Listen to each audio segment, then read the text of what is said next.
Hey, Jory, thanks so much for coming in. It's good to see you. It's good to see you. I'm excited. Oh, so am I. So am I.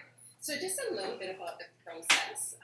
This is our first session. So, I know I told you before, but I just want to remind you that you're going to do most of the work. Yay! And I am just going to be asking you some questions around what it is you're going to tell me that you'd like to get out of our session. And you know what? You're just going to have an amazing time. It's a very, very affirming process. And so, yeah, we're just going to take it from there. Okay? How does that sound? Sounds good? Okay. Yeah. Terrific. So, before we get started, why don't you maybe tell me a little bit about what you hope to get out of this session today? Okay. Well, I've gone through a little bit of a process before on my own in terms of trying to figure out how to live to my ultimate potential. And then life happens with many people, right? So family comes in, you get busy with your everyday life and your everyday work. Right. That eventually 3-4 years go by, you haven't actually taken any steps to go forward with what your ideal life would be like. Right. Your life is good for me. There's nothing wrong with it. My family's awesome. Relationships are great. Professionally, I'm not where I want to be. Right. And so I'd like to be able to be in a place where I can never just be completely satisfied. I always want to grow, learn, and do great things. But I would like to be in a place where I can feel confident that I am getting to where I want to be. And even at points achieve that, but always looking for more. Excellent. So you've certainly given this some thought. I'm hearing that coming out, Jory, and good on you. Not very many people realize that where they're at, though it's comfortable and it's good, that you can actually aspire for more, and that's what I'm hearing. You're hungry for more. Yeah, that's exactly. Good on you. Yeah. So let's talk a little bit now. When you say that you want to get to a place where you can, really aspire to living and working at your full potential, let's get a little bit clear on what that would look like. So tell me now, in terms of an intention, what is it that you really, really would like to achieve at this stage? Okay. So middle age, I feel like I deserve the best at this point. And so my ideal life, I love doing work where I can motivate and inspire people. That's where it's natural for me. That's where work is now an option. Mm-hmm. So what I do right now for a living allows for some of that, but not in the way that I know will selfishly benefit me. I want to be able to work smarter, not harder. And what that looks like for me is not spending 5 days a week constantly just working for other people, but spending some of that time to renew myself, to refresh myself, so I can always come in with a client at my best. Nice. And to me, that doesn't look like working 7 days a week. And to be my best, and that's kind of what's happening right now. I want quality time when I want it, when my family needs it with them. I want to build more fun relationships and just be able to get out there and grow myself so I can help others be better too. Awesome. So you've really done some serious thinking here. I have been, I would say, for about 5 years. That's a journey. It is. Yeah. But I'm at the point now where thinking about it is done. Now I need help with actually doing it. Beautiful. I'm great at helping others do that. Yeah. But myself. For yourself. I hear that.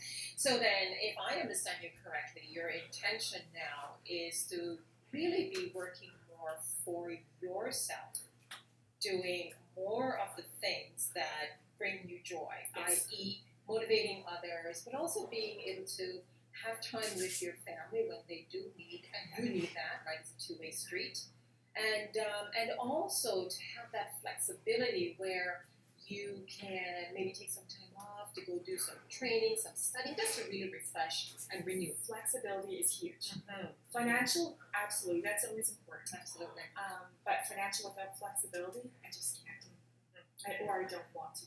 Very clear on that. So you're clear then as to how you don't want to work. Yes.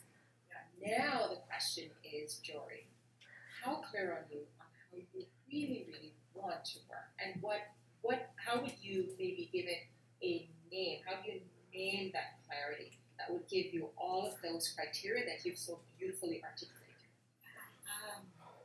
I'm not sure.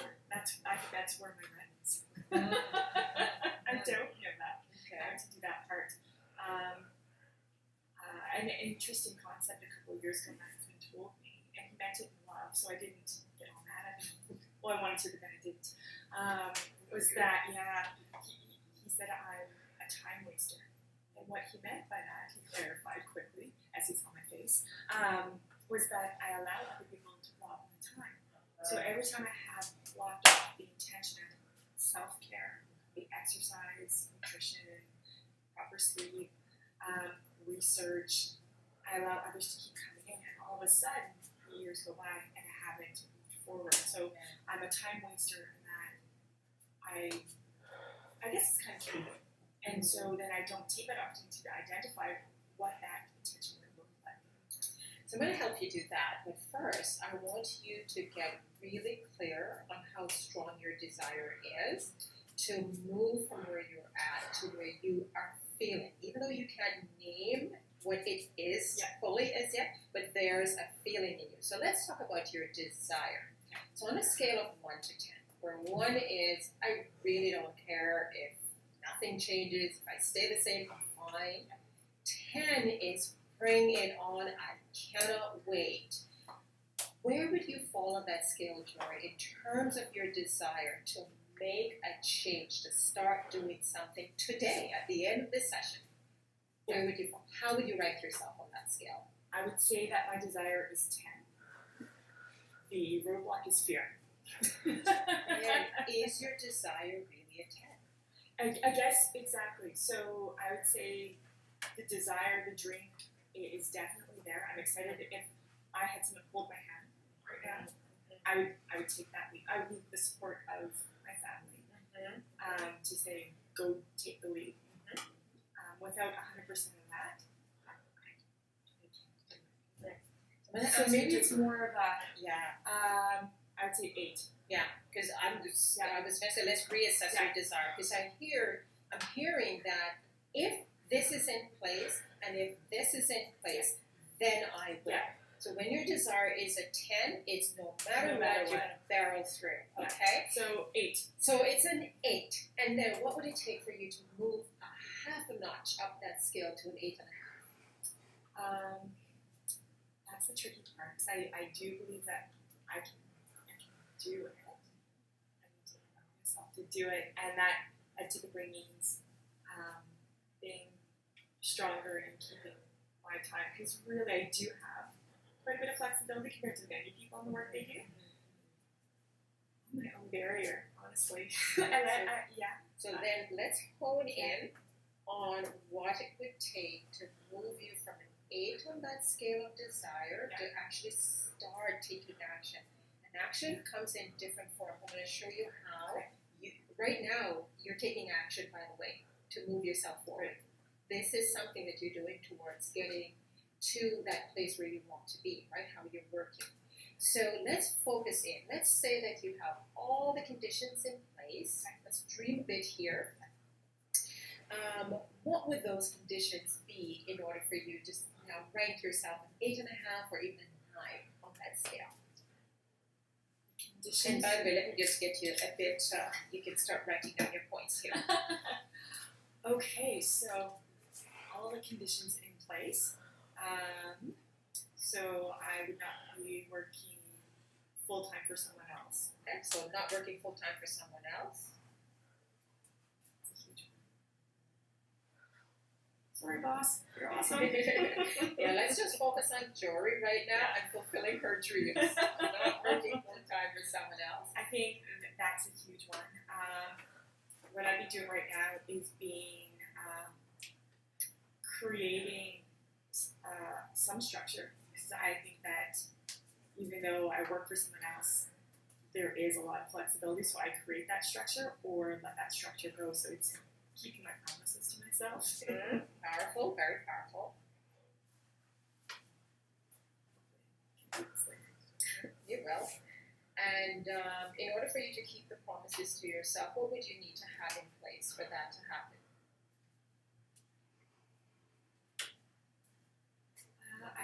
just the ability to protect that time, just for me to be able to say, sorry, I can't help you. Letting some opportunities go in order to build my own So opportunity. that's a bullet point under keeping your promises to yourself. So letting some opportunities go, saying no to certain opportunities. Okay. And then what else would you need to do, Jory, to protect that time and keep those promises to yourself?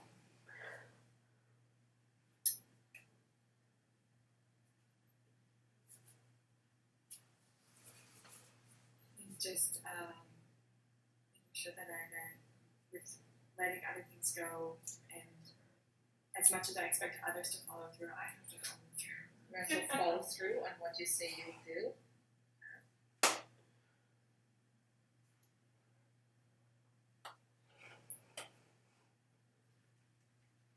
And tell me about your calendar. In order for you to keep promises to yourself, what story would your calendar tell me then?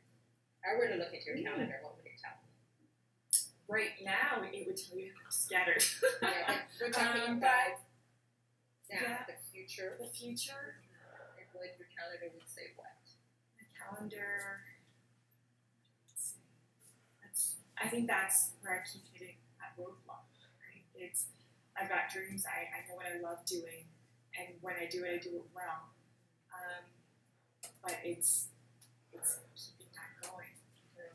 But your calendar is going to tell me the things you value, right? So if there are promises that you need to keep to yourself, Yeah. letting go of certain things, so you say no to certain things, so you can say yes to others that really matter, and follow through. What would your calendar tell me if I were to look at it? It would tell you I'm someone that knows what they want and are doing what it takes to make sure that I get what I want. Absolutely. So what would I see in terms of blocks of time Lots of time. in your calendar? There would be set times every day for personal health. There you go. So there's another solution that you're coming up with. So we're doing a bit of your desire here, and we're looking at some solutions as to how now you're going to start taking some action. Right? So we're going to take from all of these solutions some action. There would be time for exercise and meditation. They could come together. There'd be time for that personal health, obviously proper fuel. There'd be set family time, and it based on when my daughter needs me. So Absolutely. That's very important. based on time for my husband, and then also just some me time. There definitely will be some research, professional development. I think that has to happen. And you would see definite times for